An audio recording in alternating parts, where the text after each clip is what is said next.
হরে কৃষ্ণ। সকলকে আবারও কৃষ্ণপ্রীতি শুভেচ্ছা জানিয়ে আমাদের শ্রীমদ্ ভাগবত গীতার ক্লাসে আপনাদেরকে স্বাগতম জানাচ্ছি। আজ আমরা তৃতীয় অধ্যায়ের ৩৫ নম্বর শ্লোক নিয়ে আলোচনা করব। অত্যন্ত গুরুত্বপূর্ণ শ্লোক এবং শ্রীমদ্ ভাগবত গীতায় দুটি শ্লোক ভগবান দুবার উচ্চারণ করেছে, তার ভিতরে এটি একটি। তো কতটা গুরুত্বপূর্ণ যে ভগবান নিজে দুইবার এই কথাটি বলেছেন। তো আপনারা সকলে সাথে থাকবেন, পুরো ভিডিও শুনবেন, তবে আপনারা এই শ্লোক থেকে অনেক কিছু জানতে পারবেন। তো চলুন শুরু করি। নম ওম বিষ্ণুপাদায় কৃষ্ণপৃষ্ঠায় ভূতলে শ্রীমতে ভক্তিবেদান্ত স্বামিনীতি নামিনে নমস্তে সরস্বতী দেবী গৌরবাণী প্রচারিণে নির্বিশেষ শূন্যবাদী পাশ্চাত্য দেশতারিণে বাঞ্ছা কল্পতরুর্ভশ্চ কৃপা সিন্ধু ব্যবচা পতিতানাং পাবনেভ্যো বৈষ্ণবেভ্যো নমো নমঃ। জয় অনন্ত কোটি বৈষ্ণববৃন্দ কি জয়, শিল প্রভুপাদ কি জয়। নিতাই গৌর সীতানাথ প্রীতি প্রেমানন্দে হরি বল। হরে কৃষ্ণ। ওম নমো ভগবতে বাসুদেবায়। ওম নমো ভগবতে বাসুদেবায়। ওম নমো ভগবতে বাসুদেবায়। শ্রীমদ্ ভাগবত গীতা তৃতীয় অধ্যায় কর্মযোগ, শ্লোক নম্বর ৩৫। শ্রেয়ান সধর্ম বিগুণাঃ পরধর্মাৎ অনুষ্ঠিতাৎ সধর্মে নিধনম শ্রেয়াঃ পরধর্ম ভয়াবহঃ। শ্রেয়ান সধর্ম বিগুণাঃ পরধর্মাৎ অনুষ্ঠিতাৎ সধর্মে নিধনম শ্রেয়াঃ পরধর্ম ভয়াবহঃ। হরে কৃষ্ণ। তো এখন আমরা এই সংস্কৃত শ্লোকে শিল প্রভুপাদ কর্তৃক যে বাংলা ভাষানুবাদ দেওয়া হয়েছে সেই ভাষানুবাদ শ্রবণ করব। স্বধর্মের অনুষ্ঠান দোষযুক্ত হলেও উত্তম রূপে অনুষ্ঠিত পরধর্ম থেকে শ্রেষ্ঠ। স্বধর্ম সাধনে যদি মৃত্যু হয় তাও মঙ্গলজনক, কিন্তু অন্যের ধর্মের অনুষ্ঠান করা বিপজ্জনক। আর একবার পড়ছি। স্বধর্মের অনুষ্ঠান দোষযুক্ত হলেও উত্তম রূপে অনুষ্ঠিত পরধর্ম থেকে শ্রেষ্ঠ। স্বধর্ম সাধনে যদি মৃত্যু হয় তাও মঙ্গলজনক, কিন্তু অন্যের ধর্মের অনুষ্ঠান করা বিপজ্জনক। হরে কৃষ্ণ। জয় শিল প্রভুপাদ কি জয়। তো এখন আমরা শিল প্রভুপাদের যে শিল প্রভুপাদ এই শ্লোকের উপরে যে তাৎপর্য দিয়েছেন সেই তাৎপর্যের উপরেই আমরা আলোচনা করব, পর্যালোচনা করব এবং আমাদের এই শ্লোক থেকে আমাদের নিজেদের জীবনে আমরা কি শিখতে পারি সেই বিষয়টি আমরা শেখার চেষ্টা করব, কিভাবে আমাদের বাস্তব জীবনে এটি কাজে লাগে। তো শুরু করার আগে শুধু একটা অনুরোধ, যারা প্রথম চ্যানেলে এসেছেন সাবস্ক্রাইব করেননি আপনারা সাবস্ক্রাইব করুন, আর একটা লাইক দিবেন, আর আপনাদের বন্ধুদের ভিতরে এটি শেয়ার করবেন, আর অবশ্যই কমেন্ট সেকশনে একটু হরে কৃষ্ণ লিখবেন। এটি একটা বিশেষ অনুরোধ, কমেন্ট সেকশনে হরে কৃষ্ণ লিখবেন। অ্যাকচুয়ালি এই কাজগুলো করলে কি হয়, ইউটিউব সকলের ভিতরে এই কথাগুলি প্রচার করতে সহযোগিতা করবে, সেজন্য বলছি।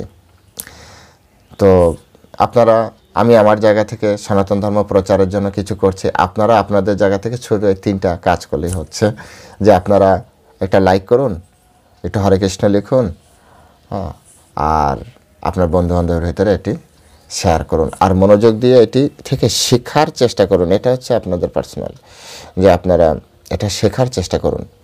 তো চলুন শুরু করি। এখানে খুব সুন্দরভাবে বলছে যে স্বধর্মের অনুষ্ঠান দোষযুক্ত হলেও উত্তম রূপে অনুষ্ঠিত পরধর্ম থেকে উৎকৃষ্ট। স্বধর্ম মানে কি? অমল পুরাণে বলা হচ্ছে, ধর্ম নামে পৃথিবীতে যাহা কিছু চলে ভাগবত বলে তাহা পরিপূর্ণ ছলে। এই জগতে ধর্ম নামে যা কিছু চলছে ছল ধর্ম। আগে ধর্ম কি সেটা বুঝতে হবে। ধর্ম কি? ধর্ম হচ্ছে সেরকম একটি বিষয় যা ওই ব্যক্তি বা বস্তু থেকে আলাদা করা যায় না। আবার বলি, ধর্ম হচ্ছে সেরকম একটি বিষয় যা কোনো বস্তু বা কোনো ব্যক্তি থেকে আলাদা করা যায় না, সেটি হচ্ছে তার ধর্ম। যেমন জলের ধর্ম তরলতা, আগুনের ধর্ম তাপ আর প্রকাশ দেওয়া। হ্যাঁ, ঠিক তেমনি জীবের ধর্ম হচ্ছে প্রেম, সেবা। জীব সেবা না করে থাকতে পারে না। আমি, আপনি সকলেই, আপনি দেখবেন জীব সেবা না করে থাকতে পারে না, প্রেম না করে থাকতে পারে না। প্রেমের কারণে একটা পাখি পর্যন্ত, একটা কুকুর পর্যন্ত, বাঘ পর্যন্ত আপনার ঘরে, হ্যাঁ, আপনার নিয়ন্ত্রণে চলে আসে। প্রেমের এত, মানে জীবের, প্রত্যেকটা জীব প্রেমের আদান প্রদান করতে চায়। প্রত্যেকটা জীবের ভিতরে সেবা মনোবৃত্তি আছে, সেবা করতে চায়। কুকুরকে আপনি দুবেলা খেতে দিন, কুকুর আপনার জন্য জীবন দিয়ে দেবে, সেবা প্রবৃত্তি। মানুষও জীব, তাই মানুষেরও ধর্ম হচ্ছে সেবা, প্রেম। সে এটা কখনো ছাড়তে পারে না। তাই জীবের ধর্ম হচ্ছে, তাই চৈতন্য চরিতামৃতে বলা হচ্ছে যে জীবের স্বরূপ হয় কৃষ্ণ নিত্য দাস। কৃষ্ণের দাসত্ব করলেই আমাদের পারফেক্ট সেবা হয়। বলবেন কেন কৃষ্ণের দাসত্ব? আমরা তো সেবা করছি। প্রশ্ন আসতে পারে। যেমন আপনি আপনার এলাকায় ছোট একটা কোম্পানিতে কাজ করেন। কাজ করতে করতে হঠাৎ আপনার বড় একটা কোম্পানিতে অফার এসেছে। আপনি কি ছোট কোম্পানির কাজটাই করবেন, না বড় কোম্পানির কাজে আবার যোগদান করবেন?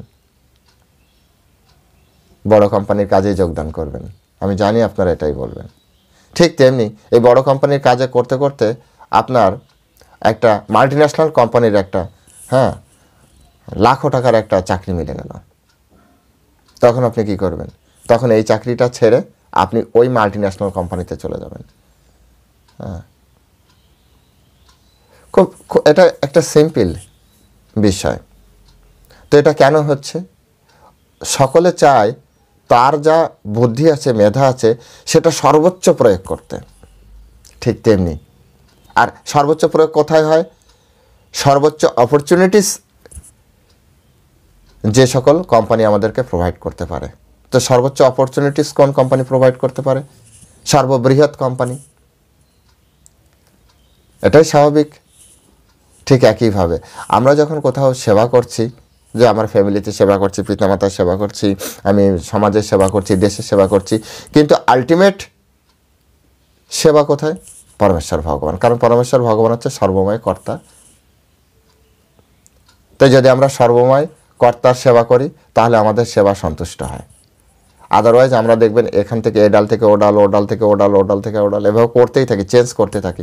কিন্তু একবার কৃষ্ণ ভাবনামৃত হয়ে গেলে তখন আর সে পরিবর্তন করে না। কৃষ্ণ ভাবনায় হওয়ার পরে কেউ কখনো পরিবর্তন হয় না, আজ অবধি হয়নি, ভবিষ্যতেও হবে না। কৃষ্ণ ভাবনাময় বোঝার পরে কেউ আর কখনোই অন্য কোথাও যাবে না। এটা কেন হয়? কারণ আলটিমেট জায়গায় সে পৌঁছে গিয়েছে শাস্ত্রসম্মতভাবে, হ্যাঁ, দর্শনগতভাবে সে একটা আলটিমেট জায়গায় পৌঁছে গিয়েছে। সেজন্য সেখান থেকে আর তাকে সরানো যাবে না, সে নিজেও সরবে না। কিন্তু যতক্ষণ পর্যন্ত অন্য জায়গায় থাকে ততক্ষণ পর্যন্ত সে সরতেই থাকে। তো এখানে পরমেশ্বর ভগবান বলছে স্বধর্মে নিধানম শ্রেয়। এবার স্বধর্ম বলতে আমাদের, এটা তো গেল ধর্ম, এবার আসে আমাদের বৈদিক ধর্ম। বৈদিক ধর্মটা কি? বৈদিক ধর্ম হচ্ছে বর্ণাশ্রম ধর্ম। বৈদিক ধর্মের আরেকটি নাম বর্ণাশ্রম ধর্ম। আমাদের কটা বর্ণ আছে? 4টা বর্ণ। আমাদের কটা আশ্রম আছে? 4টা আশ্রম আছে। আমাদের বর্ণ কি কি? ব্রাহ্মণ, ক্ষত্রিয়, বৈশ্য, শূদ্র। আমাদের আশ্রম কি কি? 4টা আশ্রম কি কি? নিশ্চয় আপনাদের মনে আছে। ব্রহ্মচর্য আশ্রম, গার্হস্থ্য আশ্রম, তারপরে বানপ্রস্থ আশ্রম, তারপরে সন্ন্যাস আশ্রম। তো এই 4টা উপরে, এই 4টা মিলে 8টা। এই 8টাকে একসাথে কম্বাইন করে বলা হয় বর্ণাশ্রম সমাজ ব্যবস্থা বা বর্ণাশ্রম ধর্ম।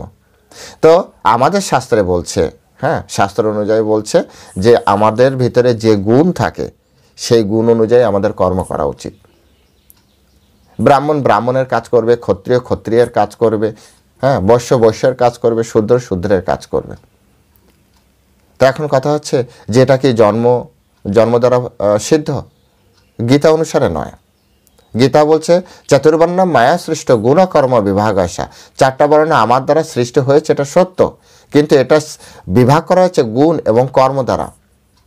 প্রথমে হচ্ছে আপনার গুণ, আপনার কি ধরনের গুণ রয়েছে। যদি আপনার ভিতরে অহিংসা গুণ থাকে ভিতর থেকে, আপনি ভাব দেখালে হবে না আপনি অহিংস, ভিতর থেকে অহিংস ভাব যদি থাকে, হ্যাঁ, ভিতর থেকেই এই ধরনের গুণ থাকে যে আপনার কেউ কিছু বলেছে তথাপি আপনার গায়ে লাগছে না, কেউ রাগ করলো তাও আপনার কিছু যায় আসে না, কেউ মানে এই ধরনের একটা ভাব, সেক্ষেত্রে আপনি অহিংস।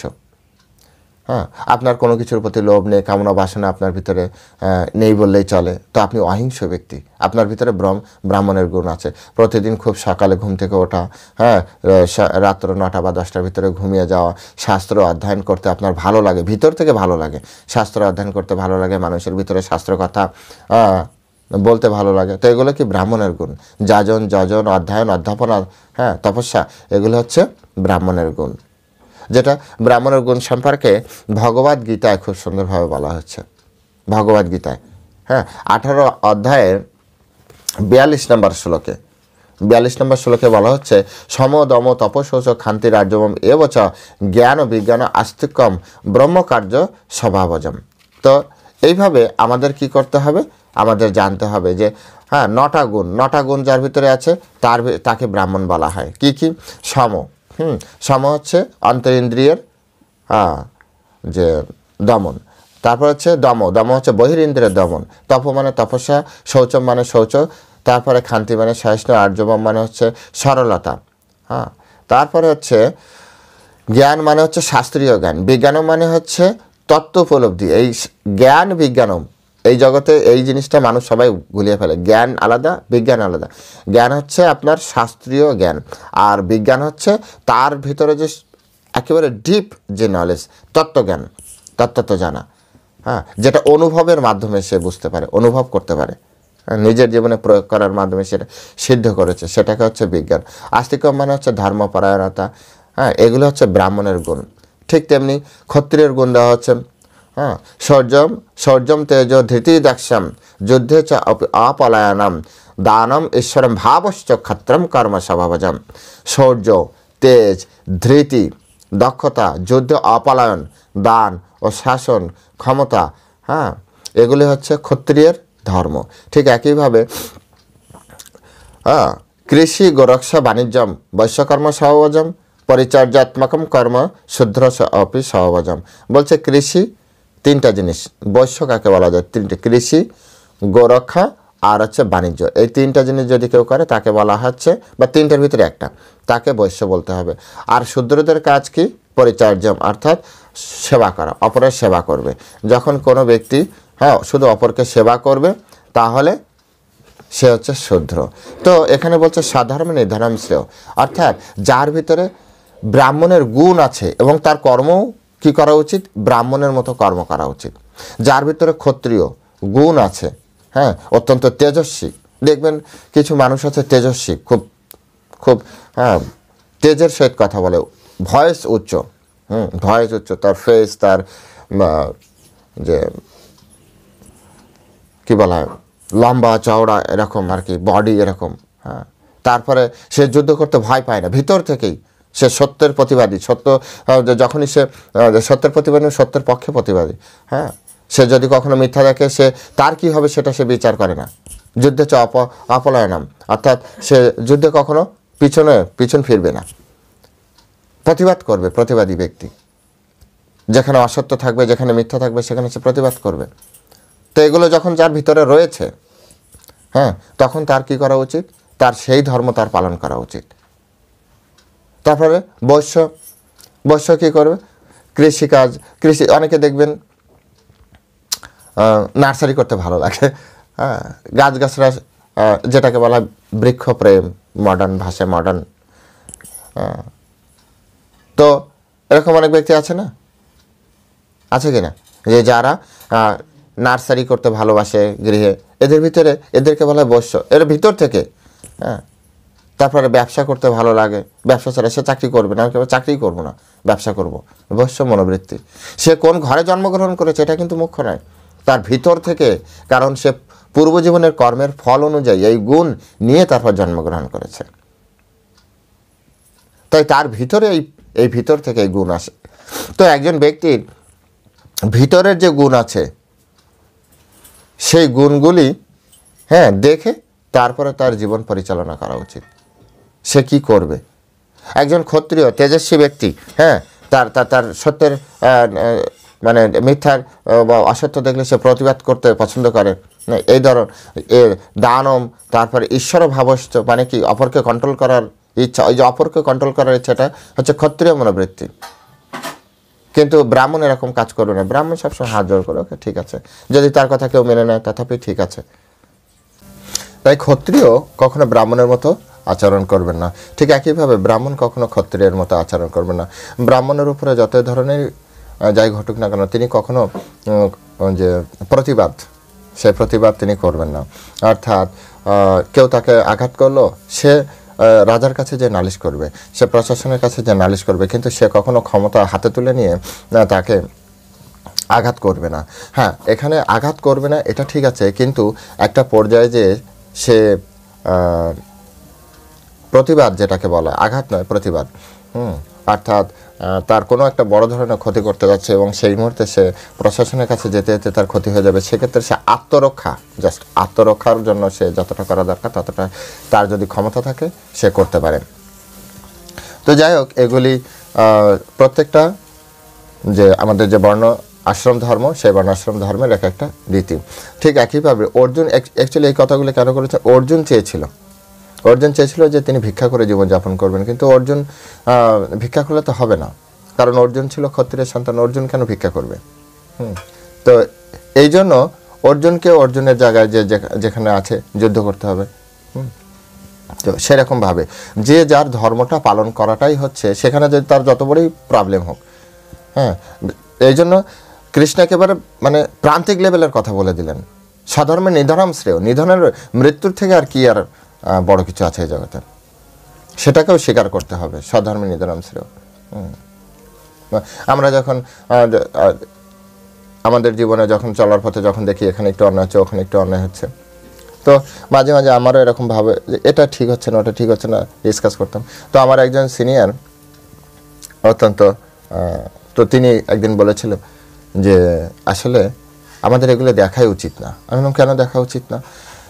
যদি আমাদের সেই ধরনের কোনো দিন ক্ষমতা না থাকে, তাহলে এগুলো আমাদের দেখে কী লাভ? আমরা তো কোনো কিছু পরিবর্তন করতে পারবো না।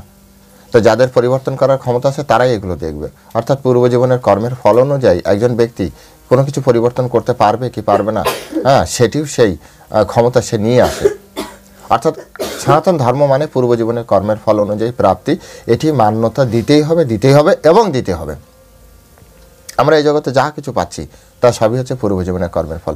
আমাদের গুণ, আমাদের ব্যবহার, আমাদের আত্মীয় স্বজন, আমাদের পরিবার, আমাদের প্রতিবেশী, আমাদের সাথে আমাদের কাছের লোকের যে ব্যবহার, এগুলো সবই পূর্বজীবনের কর্মের ফল। কোনো কিছু কারণ, যে ফিলোসফিতে, যা আপনারা যদি দর্শনের স্টুডেন্ট, দর্শনে একটা সুন্দর কথা আছে, কারণ বিনা কার্য সংগঠিত হয় না। এই জীবনে আপনার কোনো কিছুই এমন কোনো কিছু প্রাপ্তি হবে না যার পিছনে কোনো কারণ নেই।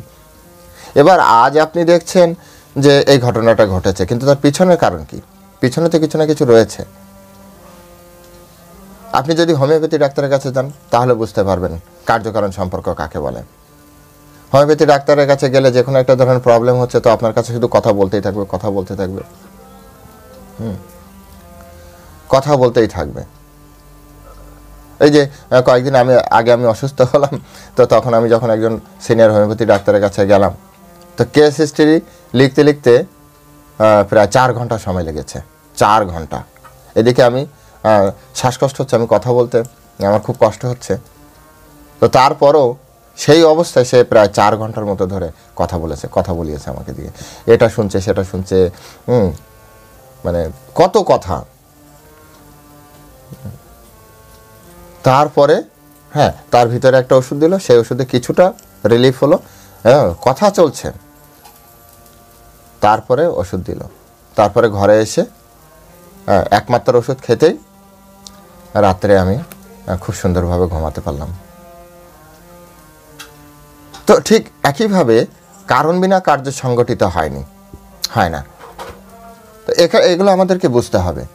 আমাদের ভিতরে যে গুণ, আমাদের যে কর্ম, এটা পূর্বজীবনের কর্মফল দ্বারা নির্ধারিত। পূর্বজীবনের কর্মফলকে কখনো ইয়ে করা যায় না, অবজ্ঞা করা যায় না, সেটাকে ফেলে দেওয়া যায় না। তাই এখানে শিলা প্রভুপাদ খুব সুন্দরভাবে আমাদেরকে এগুলো আমাদের বোঝাচ্ছে যে মানুষ যখন জড় গুণের দ্বারা গুণের প্রভাবে প্রভাবযুক্ত হয় তখন সম্পূর্ণভাবে কৃষ্ণ চেতনা লাভ করে, প্রভাব মুক্ত হয়, তখনই শুধুমাত্র সে কৃষ্ণ চেতনা লাভ করে। এই যে জড় গুণের প্রভাব থেকে যদি সে মুক্ত হয়, অন্যথায় তাকে ওই গুণের দ্বারা তাকে পরিচালিত হতেই হবে, এবং যে যেখানে যে অবস্থায় আছে তাকে সেই অবস্থায় তার কার্য পরিচালনা করতে হবে। ব্রাহ্মণ ক্ষত্রিয়ের কাজ করবে না, ক্ষত্রিয় ব্রাহ্মণের কাজ করবে না, বৈশ্য ব্রাহ্মণের কাজ করবে না, ব্রাহ্মণ বৈশ্যের কাজ করবে না, শূদ্র বৈশ্যের কাজ করবে না, ব্রাহ্মণের কাজ করবে না, ক্ষত্রিয়ের কাজ করবে না। এটা স্বাভাবিক, সমাজের ব্যালেন্স রাখার জন্য এটা দরকার, সমাজের ব্যালেন্স রাখার জন্য এটা দরকার। হ্যাঁ, যখন এটা এখানে এরকমভাবে বলা হচ্ছে তখন অনেক ব্যক্তি ধর্মীয়ভাবে এর বিরোধিতা করবে, না এটা হতে পারে না। আমি আবারও বলছি, গীতার মতে এই যে বর্ণ, এটি আমাদের জন্ম দ্বারা সিদ্ধ হয় না, এটি আমাদের গুণ এবং কর্ম দ্বারা, কিন্তু গুণটা পূর্বজীবনের কর্মের ফল দ্বারাই আমরা নিয়ে আসি। পূর্বজীবনের আমাদের যে কর্ম করেছে সেই কর্ম অনুযায়ী আমাদের মনের ভিতরে সেই মেমোরি থেকে যায়, এবং সেই অনুযায়ী আমরা আমাদের গুণ প্রাপ্তি করি, এবং গুণ অনুযায়ী আমাদের কর্ম করতে হওয়া উচিত। কিন্তু বর্ণ আপনার জন্ম দ্বারা সিদ্ধ হয় না। চতুর্বর্ণ মায়া সৃষ্ট গুণকর্ম বিভাগশ, গুণ এবং কর্ম দ্বারা ভগবান সৃষ্টি করেছেন। এখানে জন্ম শব্দটা নেই, জাতস্য শব্দ নেই, সুতরাং এখানে আমরা বলতে পারবো না।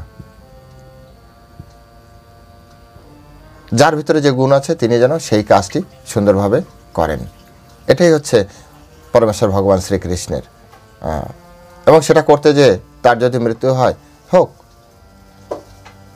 এই জীবন তো মাত্র কয়েকটা দিনের জন্য, বাকি জীবন তো সুন্দর জীবন, সুতরাং সেখানে আমাদের এই বিষয়গুলি দেখা উচিত।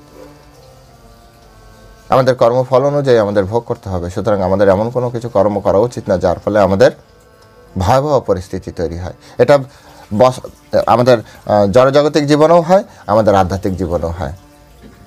জড়জাগতিক জীবনেও আগেও উদাহরণ দেওয়া হয়েছে, অনেকবার উদাহরণ দেওয়া হয়েছে। কোনো ব্রাহ্মণ যদি ক্ষত্রিয়ের কাজ করে, সে তো সে কাউকে মারতে পারবে না, সে শত্রু মিত্র বুঝতে পারবে না, সে দেশকে রক্ষা করতে পারবে না। কিন্তু একজন ক্ষত্রিয় শত্রু আর মিত্রের যে ভাব, সে ভাব সে বুঝতে পারে, সে বিচক্ষণ থাকে এই দিকে। কিন্তু একজন সাত্বিক গুণ সম্পন্ন ব্যক্তির কাছে, যুধিষ্ঠির মহারাজ কাউকে শত্রুই মনে করতেন না, তো যুদ্ধ করবেন কি? ভীমের ভিতরে এই গুণ ছিল, শত্রু মিত্র তিনি আলাদা করতে পারতেন, বুঝতে পারতেন। অর্জুনের ভিতরে এই গুণ ছিল। আমাদেরকে এইভাবে আমাদের সুন্দরভাবে বুঝতে হবে যে যে স্তরে আছে তিনি যাতে সেই স্তরের সেই কাজটি করেন। কখনোই অন্যের ধর্ম পালন করা উচিত না, অন্যের ধর্ম পালন করতে গেলেই বিপদ। আপনি কখনো দেখেছেন একটা ইঞ্জিনিয়ার কখনো ডাক্তারের কাজ করতে গিয়েছে? যায়নি, এই কথাটাই এখানে বলা হয়েছে। একটা রিক্সা ড্রাইভার কখনো পাইলটের কাজ করতে গিয়েছে? আর করতে গেলেও সে পারবে?